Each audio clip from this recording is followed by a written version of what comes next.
이 시간 많은 사람을 고치신 예수님이란 제목으로 함께 말씀의 은혜를 나누기를 소망합니다. 우리는 계속해서 마가복음 말씀을 함께 살펴보고 있습니다. 우리 지난주에 함께 살펴봤던 말씀처럼 예수님께서는 가버나움에서 말씀의 사역을 감당하셨습니다. 가버나움에 있는 한 동네에 이르셔서 예수님께서는 제자들과 함께 말씀의 사역을 감당하시는데, 그때 많은 사람들이 예수님의 말씀을 듣고 어떻게 표현했습니까? 서기관들과 다른 권위가 있는 말씀이었다, 권위 있는 자와 같았다라고 표현하고 있습니다. 이것이 무엇을 의미하는가? 예수님께서 전하신 그 말씀이 그들이 이전까지 봤던 율법의 가르침 또는 그것을 가르치고 있던 서기관들과는 다른 그런 권위 있는 말씀이었다. 곧 구약의 선지자들처럼 또는 가까운 지금 시대에 세례 요한 같은 그런 선지자들의 말씀과 같은 권위 있는 말씀이었다라고 표현하고 있습니다. 그들이 이와 같이 느꼈던 이유는 분명합니다. 다른 무엇이 아니라 예수님께서는 말씀이 육신이 되어 이 땅 가운데 오신 하나님이시기 때문입니다. 결국 예수님께서는 어떠한 권위를 가지고 말씀을 전하신 것입니까? 참 하나님으로서의 권위, 말씀으로 태초부터 계셨던 진정한 하나님으로서의 권위로 예수님께서는 말씀을 전하셨던 겁니다. 하지만 그 말씀을 듣는 사람들이 왜 예수님께서 전하신 그 말씀의 권위가 참 하나님으로부터 비롯되었다는 사실을 깨닫지 못했는가? 그들에게 믿음이 없었기 때문에 그들이 예수님을 보아도 보지 못한 것과 같았고, 말씀을 들어도 깨달음을 얻지 못했던 겁니다. 사랑하는 성도 여러분, 우리는 어떻습니까? 날마다 말씀 가운데 살아계신 하나님을 만나고 계십니까?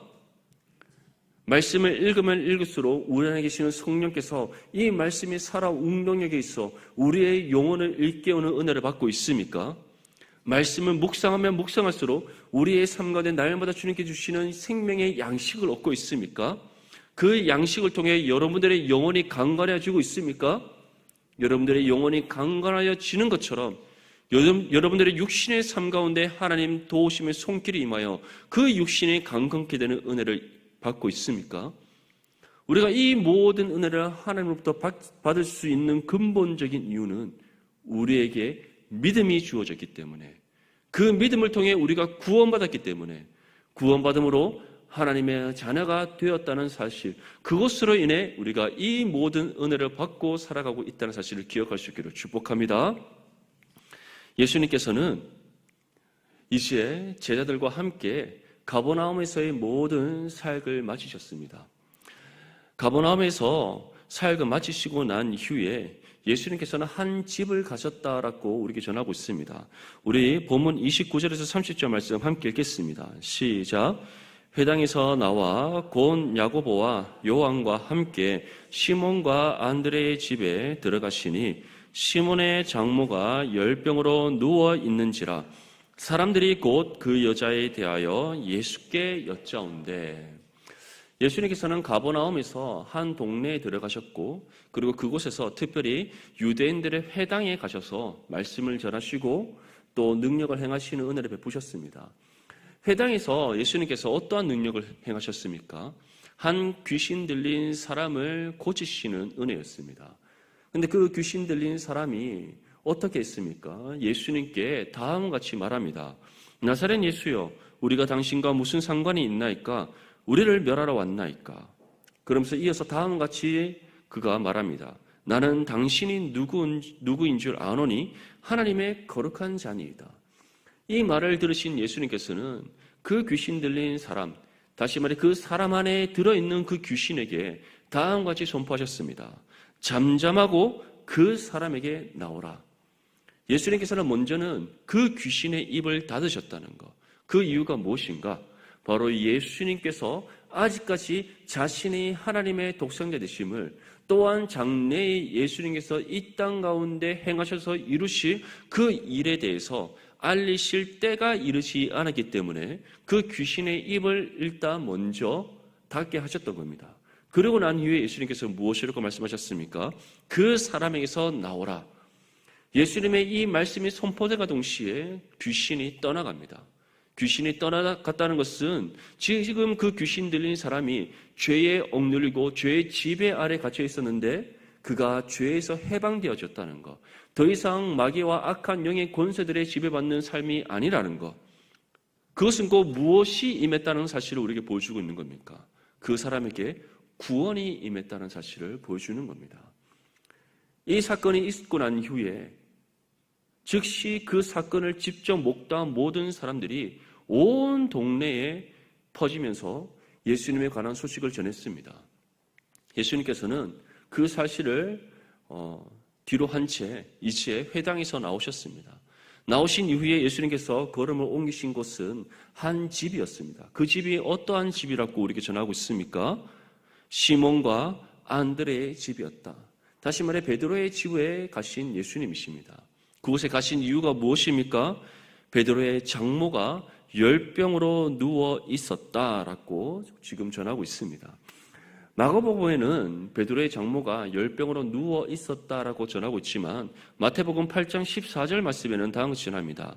예수께서 베드로의 집에 들어가사 그의 장모가 열병으로 앓아 누운 것을 보시고, 지금 베드로의 장모가 그냥 누운 것이 아니라 열병으로 어떻게 누워있다? 앓아 누워있다. 앓아 누워있다는 것은 지금 생명이 위독한 상황 속에 있었다라는 것을 전하는 겁니다. 지금 조금만 더 시기가 늦어진다면, 조금만 더 이 열병이 더 심각해진다면 즉시 생명을 잃을 수 있는 절제절명의 위기 가운데 있었다는 겁니다. 예수님께서는 지금 이 소식을 듣고는 회당에서 귀신을 내쫓고 말씀을 전하시는 사역을 마치신 이후에 즉시 베드로의 집으로 향하셨습니다. 사람들은 아마 어떠한 이런 의문을 가지고 있었을 것입니다. 귀신을 내쫓으신 예수님께서는 과연 이 열병을 고치실 수 있을 것인가? 귀신 들린 그 사람을 고치신 예수님께서 과연 열병으로 앓아 누워있는, 지금 생명이 위독해져 있고 의사들도 손을 대지 못하는 그런 아주 위기 상황 속에 있는 그 베드로의 장모를 고칠 수 있을 것인가? 아마 그와 같은 의문이 있었을 것입니다. 그래서 30절 말씀 끝에 보면 무엇이라고 전합니까? 사람들이 곧 그 여자에 대하여 예수께 여짜온대. 무엇을 물었던 겁니까? 예수님, 이 여자가 살 수 있습니까? 이 여인이 다시 살아날 수 있습니까? 열병이 회복될 수 있습니까? 건강을 되찾을 수 있습니까? 귀신 들린 사람을 고치신 예수님, 그 사람의 몸에 있던 귀신을 단 한마디의 말씀으로 쫓아내버리신 예수님, 그 예수님께서 이 여인의 열병도 고칠 수 있습니까? 라고 지금 묻고 있는 겁니다. 만약에 여러분들이 지금 예수님의 입장이라면 어떤 생각이 드십니까? 아마 우리의 생각으로는 이렇게 그 사람들에게 대답했을 것입니다. 귀신도 쫓아낸 나인데 이 열병 정도 못 고치겠느냐?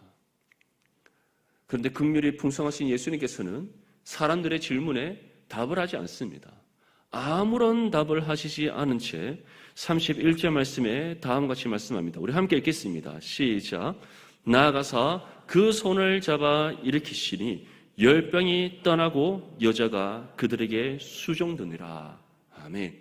예수님께서는 어떻게 하셨다고 말씀합니까? 단지 베드로의 장모가 누워있는 그 방에 들어가셔서 지금 생명이 위독한 그 베드로의 장모의 손을 붙잡고 일으키셨다. 일어나라고 말씀하신 것이 아닙니다. 눈을 떠라고 말씀하신 것도 아닙니다. 다른 어떤 행위를 한 것이 아닙니다. 머리에 손을 얹고 안수하여 기도하신 것도 아니고 단지 그 여인의 손을 붙잡고 일으키셨을 뿐인데 그 순간 어떻게 되었다?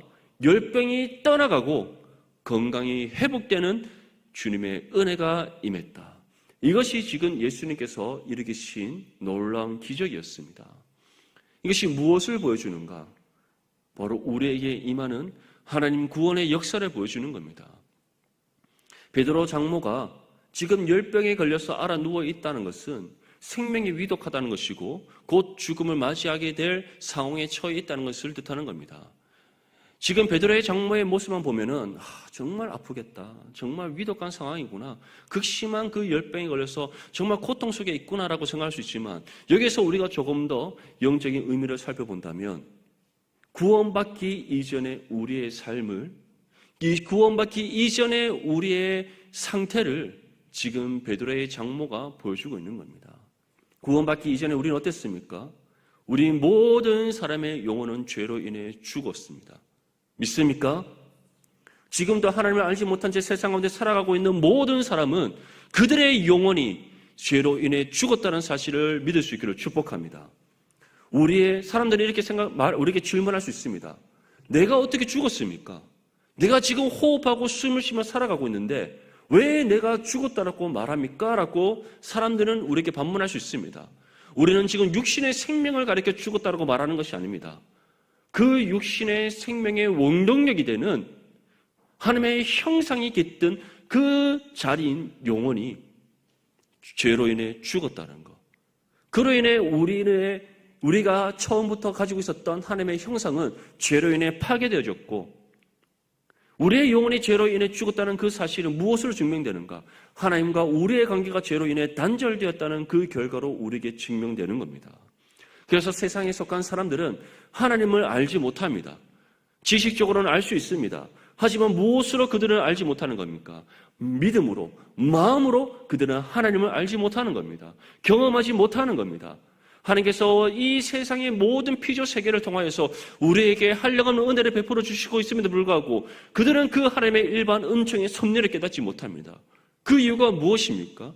죄로 인해 그들의 영혼이 죽었고 죄로 인해 하나님과의 관계가 단절되어 있기 때문입니다. 그러한 상태를 지금 베드로의 장모가 우리에게 보여주고 있는 겁니다. 그뿐만 아닙니다. 우리의 육신의 생명이 영원합니까? 영원하지 않습니다. 지금 베드로의 장모가 열병에 걸려서 생명이 위독한 가운데 있고 예수님께서 그 베드로의 장모를 치료하시지 않는다면 언제 어떻게 그가 생명을 잃을지 알 수 없는 절제절명의 위기 속에 있습니다. 그러한 사람의 상태가 누구입니까?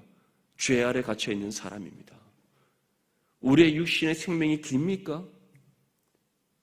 사람의 편에서는 길다고 할 수 있습니다. 요즘은 의술이 발달하고 삶의 형편이 좋아지기 때문에 노화가 더뎌서 80 내지는 90, 많게는 100세 이상 산다는 이런 세상에서 우리가 살아가고 있습니다. 사람의 편에서는 긴 인생이라 할 수 있지만 영원하신 하나님의 편에서는 어떻습니까? 티끌만한 인생의 길입니다. 티끌만한 인생의 길이. 정말 짧고 짧은 인생의 길입니다. 언제 어떻게 우리의 삶이 끝날지, 우리의 육신의 호흡이 멈출지 우리는 알 수 없는 채 살아가고 있습니다. 꼭 열병에 걸려서 생명의 위기 상황 속에 있는 베드로의 장모의 모습과 같지 않습니까? 그런데 중요한 사실은 그러한 우리의 삶 가운데 누가 찾아오셨습니까? 예수님께서 찾아오셨습니다. 예수님께서 우리를 찾아오셔서 우리에게 다른 것을 주시지 않으셨습니다. 복음을 듣는 가운데 믿음을 주셨습니다. 믿음이 주어지는 그 순간 우리가 예수 그리스도를 믿음으로 영접하여 구원받았습니다. 단번에 임한 구원의 은혜요, 값없이 우리에게 베풀으신 구원의 은혜입니다. 이 사실을 믿습니까? 그 은혜가 어떻게 주어졌다? 단번에 주어졌다는 사실. 예수님께서 베드로의 장모를 어떻게 고치셨습니까? 그 여인의 손을 붙잡고 단번에 일으키셔서 다시 살리신 예수님. 그러한 예수님께서 다시 우리를 살리시는 구원의 은혜를 단번에 믿음으로 베풀어 주셨다는 사실을 기억할 수 있기를 간절히 소망합니다. 이처럼 열병에 걸려있던 베드로 장모의 모습은 구원받기 이전의 우리의 모습을 예표합니다. 우리의 영혼은 죄로 인해 죽었고 짧고 짧은 이 육신의 생명을 우리는 가지고 살아가고 있었습니다. 만약 우리가 구원받지 못했다면 육신의 생명이 끝남과 동시에 우리에게 주어질 결과는 영원한 멸망입니다. 그런 우리의 삶을 가리켜 임박한 하나님 심판의 진노 아래 갇힌 삶이다라고 표현하는 겁니다. 그것이 바로 열병에 걸려 죽을 위기에 처했던 베드로의 장모의 모습과 같았던 구원받기 이전의 우리의 모습, 또는 지금도 여전히 하나님을 알지 못한 채 세상의 죄 아래 같이 살아가고 있는 세상에 속한 사람들의 모습인 겁니다. 그렇다면 구원받은 우리는 그 사람들을 가만히 내버려 둬야 되겠습니까? 그렇지 않습니다. 이미 먼저 구원의 은혜를 받았고 그 은혜의 결과로 우리에게 얼마나 한량없는 하나의 은혜의 선물이 주어졌다는 사실을 우리가 안다면 나가서 복음을 전해야 되지 않겠습니까? 그들을 주님의 품으로 인도해야 되지 않겠습니까? 죄에서 해방시키기 위하여 정말 다시 그 죽음에서 생명으로 옮겨지게 하기 위해서 정말 구원의 은혜를 받아 영생을 누리는 거룩한 삶이 될 수 있도록 우리가 날마다 깨어 복음을 전해야 되지 않겠습니까? 우리가 받은 은혜, 주님으로부터 구원의 은혜를 받은 것으로 그치지 말고 이제 그 받은 은혜를 아낌없이 나누고 베푸고 전하는 저와 여러분들의 삶이 될 수 있기를 축복합니다. 열병을 치유받은 베드로의 장모는 예수님과 제자들을 섬겼습니다. 여기서 예수님과 제자들을 섬겼다는 것은 단순히 주님께서 베푸르신 은혜에 보답하는 마음으로 섬겼다는 것을 의미하지 않습니다. 여기서 베드로의 장모가 예수님과 제자들을 섬길 때 가장 먼저 1차적인 섬김의 대상은 누구입니까? 바로 베드로의 장모의 열병을 고치신 예수님입니다.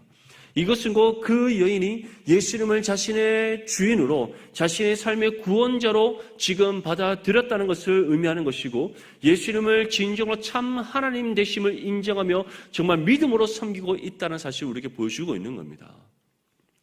이러한 믿음의 섬김은 구원받은 모든 성도들의 삶에서 일어나야 될 믿음의 반응입니다. 구원의 은혜가 우리가 받을 만한 자격이 있게 주어졌습니까? 하나님께서 원하시는 어떤 조건을 충족시켰기에 우리가 받았습니까? 하나님께서 우리에게 어떤 요구를 제시하셨고 그 요구를 우리가 다 이루었기에 구원의 은혜가 주어졌습니까? 그렇지 않습니다. 하나님께서는 우리를 창세전에 구별에게 선택하셨습니다. 이 모든 세상을 창조하시기 전에 이미 우리를 구원하시고자 그 뜻을 정하신 하나님이십니다. 그 정하신 뜻을 따라 우리를 찾아오신 예수님께서는 복음을 듣는 가운데 믿음을 주셨고 우리가 주님으로부터 받은 그 믿음으로 예수 그리스도 믿어 구원받았습니다. 모든 것이 하나님의 계획하신 가운데 이루어진 하나님의 구원의 역사라는 사실을 다시금 믿을 수 있기를 축복합니다. 우리가 그 은혜에 빚진 존재라는 사실을 믿는다면 우리는 우리의 전 삶을 들여 하나님만을 온전히 섬기는 거룩한 믿음의 삶이 되될 줄 믿습니다. 이어서 마가복음은 다음과 같이 전합니다. 본문 32절에서 34절까지 말씀 우리 함께 읽겠습니다. 시작. 저물어 해질 때에 모든 병자와 귀신 들린 자를 예수께 데려오니 온 동네가 그 문 앞에 모였더라. 예수께서 각종 병이 든 많은 사람을 고치시며 많은 귀신을 내쫓으시되 귀신이 자기를 알므로 그 말하는 것을 허락하지 아니하시니라. 아멘. 예수님에 관한 소식은 이미 회당에서 말씀을 전하시고 또 귀신을 쫓아내시는 그 사건을 통해 이 가버나움 온 지역에 퍼졌습니다. 그런데 이제는 베드로의 장모가 열병을 앓고 있던 그 베드로의 장모가 예수님을 통해서 치유되어지고 회복되어졌다는 소식이 이제는 정말 온 사방팔방으로 그 가버나움 온 동네에 퍼지기 시작합니다. 그리고 이제 해질 때에, 저물어 해질 때, 그날 밤에 그 소식을 들은 수많은 병자들과 또 귀신 들린 사람이 예수님을 찾아옵니다. 예수님께서는 그 사람들을 어느 한 사람 빠짐없이 모두 치료하시는 은혜를 베풀어 주셨습니다. 그리고 이때 회당에서 있었던 사건과 동일한 한 사건이 일어납니다. 그 사건이 무엇입니까? 귀신이 예수님을 알므로 예수님에 관해서 말하려고 했다는 것. 그때 예수님께서는 또 어떻게 하십니까? 그 귀신의 입을 닫게 하셨다. 아직 예수님께서 자신을 알리실 때가 임하지 않았기 때문에 하나님 구속의 사역이 성취되는 그때가 이르지 않았기 때문에 예수님께서는 하나님의 때를 기다리시는 믿음의 순종으로 그 귀신들의 입을 닫으셨던 겁니다. 근데 여기에서 우리가 주목해야 될 것은 귀신의 입을 닫으신 그 장면이 아닙니다. 예수님께서 어떻게 하셨다? 수많은 병자와 귀신 들린 자를 한 사람도 빠짐없이 모두 치료하시는 은혜를 베푸셨다. 그리고 더 중요한 것은 우리가 병 고침의 은혜, 베드로의 장모가 10병에서 고침받은 그 사건을 통해서 우리가 다시 한 번 더 살펴볼 것이 있습니다. 베드로의 장모가 10병에서 고침받은 것처럼 지금 이 병 고침받은 모든 사람들에게도 어떠한 은혜가 임한 것이다? 하나님 구원의 은혜가 임한 것이다. 회당에서 귀신 들린 그 사람이 귀신이 쫓겨남으로써 회복되어진 그 은혜의 역사가 하나님은 구원의 은혜의 역사였던 것처럼 지금 또 예수님을 찾아온 그 수많은 귀신 들린 자가 귀신의 내쫓김을 당하는 그 은혜가 어떤 은혜다? 하나님 구원의 은혜다. 결국 예수님께서는 병고침의 은혜, 귀신을 내쫓는 은혜로 그치지 않고 한 영혼을 다시 회복시키시고 살리시는 구원의 역사를 일으키시고 계시는 겁니다. 우리에게도 마찬가지입니다.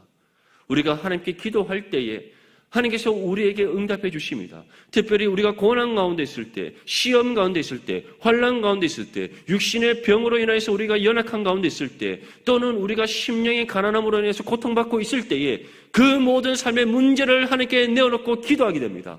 기도할 때 하나님께서는 우리를 고난 가운데 건져주시고 시험과 환난 가운데 우리를 도우시고 우리의 삶의 모든 문제를 해결하시고 실타래 같이 얽혀져 있는 우리의 모든 삶의 문제를 다 풀어 헤쳐주시고 무엇보다 우리의 육신의 연약한 그 병을 고쳐주시는 은혜를 베풀어 주십니다.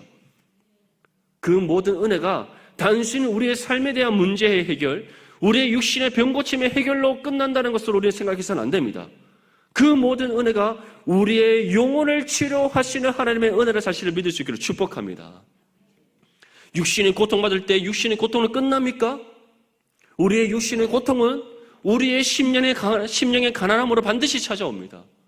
어떠한 심령의 가난함입니까? 죄의 억눌림, 죄로 인한 고통, 하나님을 계속 원망하는 마음, 우리 안에 있는 성의 영과 우리 육신의 그 죄성이 계속해서 부딪혀 싸우는 그 고통, 그것이 함께 찾아오게 되는 겁니다. 그래서 사도 바울 또한 오호라 나는 곤고한 사람이다라고 그거 고백했던 겁니다. 근데 그런 우리의 영혼을 주님께서는 우리의 육신의 삶의 문제의 해결과 함께 치료하신다는 사실을 믿을 수 있기를 축복합니다. 베드로의 장모가 10병에서 고침받은과 동시에 그 여인에게 구원의 은혜가 임했습니다. 회당에서 귀신 들린 자가 그 귀신의 내쫓김을 당한 동시에 구원의 은혜가 임했습니다. 지금 해 질 때에 수많은 병자와 귀신 들린 자가 예수님을 찾아왔습니다. 그들의 병이 고침을 받고 귀신 들린 자 그 귀신이 떠나가는 은혜의 역사 가운데 하나님 놀라운 구원의 역사가 그들의 삶 가운데 임했습니다. 그 모든 것이 어떤 은혜입니까? 육신의 모든 삶의 문제가 해결된 것 동시에 그들의 영혼이 치료되어지는 놀라운 하나님의 은혜의 역사였다는 사실을 믿을 수 있기를 축복합니다. 사랑하는 성도 여러분, 어떠한 삶의 문제가 있습니까? 어떠한 고통 속에 있습니까? 그것을 우리가 붙잡기보다는 오늘 이 시간 주님께 내어놓을 수 있기를 바랍니다. 우리 청년들은 지금 진로의 문제, 취업의 문제, 직장의 문제, 결혼의 문제, 우리 이 30대 청년들 정말 많은 삶의 문제들이 있습니다. 특별히 이 포스트 모더니즘 시대에는 절대적인 진리가 없다라고 주장하고 있고 모든 것을 상대적으로 생각하는 시대입니다. 내가 생각하는 것이 절대적인 진리의 가치로 지금 매겨져 있고 그래서 내가 납득되지 않고 받아들이지 않는 모든 것을 다 배격하는 시대입니다. 그것이 소위 우리 MZ 세대들입니다. 그런데 그러한 시대 가운데 우리 이 청년들이 믿음의 삶을 살아야 됩니다. 절대적인 진리가 없다라고 말하는 이 세상에서 절대적인 진리를 붙잡고 살아가야 됩니다. 하나님의 존재를 부정하고 배격하는 이 시대에 이들이 하나님을 주장하며 살아가야 됩니다. 얼마나 힘든 시대이겠습니까? 예수님을 믿는다고 말하는 것 자체가 쉽지 않은 시대이고 오히려 교회를 다닌다, 내가 신앙의 삶을 살아간다, 하나님을 주인으로 모시고 있는 하나님의 자녀라고 말하면 세상으로부터 손가락질 받고 비난받는 것이 일상의 삶인 그 시대에 이들이 살아가고 있습니다. 그러한 시대에 이들이 가진 삶의 문제와 고통이 없겠습니까? 그런데 그것은 우리가 해결할 수 없습니다. 우리는 단지 주어진 신앙의 삶을 힘써 살아갈 뿐입니다. 이 문제를 해결할 수 있는 분은 오직 우리 주 예수 그리스도 한 분밖에 없다는 사실을 믿을 수 있기를 바랍니다. 우리 또 기성세대의 우리 성도님들 또한 마찬가지입니다. 자녀들에 대한 문제, 또 가정의 문제, 또 가정을 이끌어가야 될 삶의 무게, 건강의 문제, 정말 우리가 이루 말할 수 없는 오랜 우리가 삶을 살아오는 이 세월 속에서 우리가 겪게 되는 그 모든 문제, 우리의 힘으로 해결이 되어집니까? 우리의 머리를 아무리 굴리고 아무리 우리가 세상에서 방법을 찾고자 해도 그 문제를 해결할 방법을 찾을 수가 있습니까? 그렇지 않습니다. 그렇다면 이 모든 것을 누가 해결할 수 있습니까? 오직 우리 주 예수 그리스도 한 분밖에 없습니다. 오늘 이 밤에 그 모든 문제 주님께 내어놓을 수 있기를 바랍니다. 주님께 모든 우리의 삶의 문제, 또 우리의 모든 영혼의 문제 주님께 내어놓으십시오. 그때 베드로의 장모로 찾아가신 예수님께서 오늘 이 밤에 우리를 찾아오셔서 우리의 손을 붙잡고 단번에 일으키셔서 회복시키시는 은혜를 베풀어 주실 줄 믿습니다. 수많은 병든 사람, 귀신 들린 자 중에서 단번에 그들의 모든 육신의 병을 치료하시고 귀신 들린 자 그 모든 귀신을 떠나가게 하신 그 예수님께서 오늘 단번에 우리의 영혼의 문제, 우리의 삶의 육신의 문제 모두 해결해 주실 줄 믿습니다. 그 믿음으로 주님께 우리의 모든 문제를 다 내어놓고 기도하시고 오늘 이 밤에 응답받아 주님께 감사함으로 영광 올려드리는 저와 여러분들의 삶이 될 수 있기를 주님의 이름으로 축복합니다.